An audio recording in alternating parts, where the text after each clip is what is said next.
Boxes being delivered to the helicopter that's going to fly Donald Trump to Andrews Air Force Base. All right, watch this. Next, please. Here he is getting off Air Force One in Palm Beach with an hour to go as President of the United States.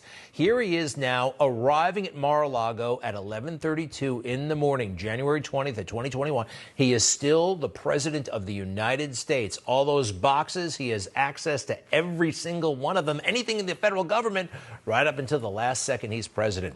Now, some busybody swamp creature watches this on television, the first sequence at the White House, sees those boxes, and guess what he says to himself? I can remember watching the Trumps leaving the White House and saying to myself, what the hell's in that box?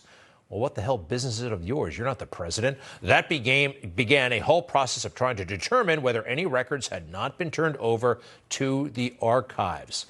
Wow, huh? The swamp. They're little rules trying to get somebody they don't like in trouble. Happens in the private sector as well. All right, back to my interview with the president. I got to tell you, it was a big thrill to be there, and it hit me when I first arrived at Mar-a-Lago. I actually had never been there. This was my reaction.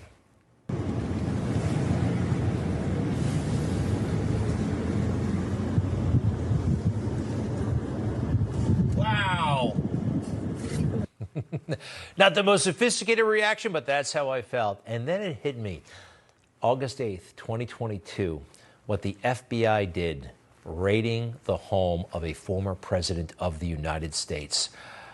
A total scam, and quite frankly, I think a crime in and of itself. That raid. The FBI, they desperately need reform. Remember when they used to be good? Actually, I don't know when that was because they've screwed up a lot throughout history, right? They never got Lee Harvey Oswald, even though they were supposed to have an appointment with him before Kennedy arrived in Dallas. Waco, 9/11, Whitey Bulger eluding them for 15 years. And possibly, most infuriatingly, these two grifters plotting and scheming to throw the election. How could those two bureaucrats have that kind of power? But they just may have. President Trump is right. They're using law enforcement, and they're using the DOJ and the FBI as retribution, something that has never happened anywhere near what's going on right now. What they're doing in terms of DOJ, FBI, law enforcement to politics is nobody's ever seen anything like it. It all has to be revamped, reformed, and, yeah, rebranded. The FBI, after what they did, FBI, Federal Bureau of Investigation, I don't think so. What are we going to call the FBI these days, huh? Let's try Friends of Biden Incorporated. That definitely works. What else do we have? FBI could stand for Forever Blowing It. Ooh. Give me a couple more. FBI, could stand, let's see, forgetting basic instructions. Yeah, like the law, like the Constitution. FBI also, fanatically bothering the innocent. Yeah, January 6th, anybody? All right. The deep state, they are opposed to Trump, and they are doing everything they can to protect Biden. But you know what?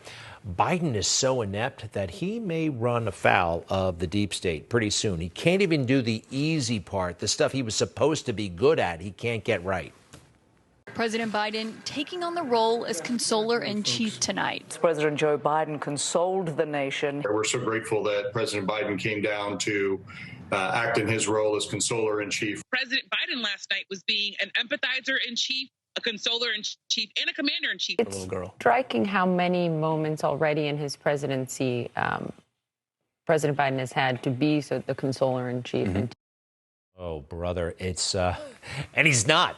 He's not. Remember when he went to the dignified transfer, those coffins coming off the plane, and he looked at his watch. The one thing Biden was supposed to be good at, and he's not. So he's running. They only have so much patience down there. He's becoming a major liability. Who could be thinking about running for president? You know, there are ambitious Democrats out there, and this charade with Joe may not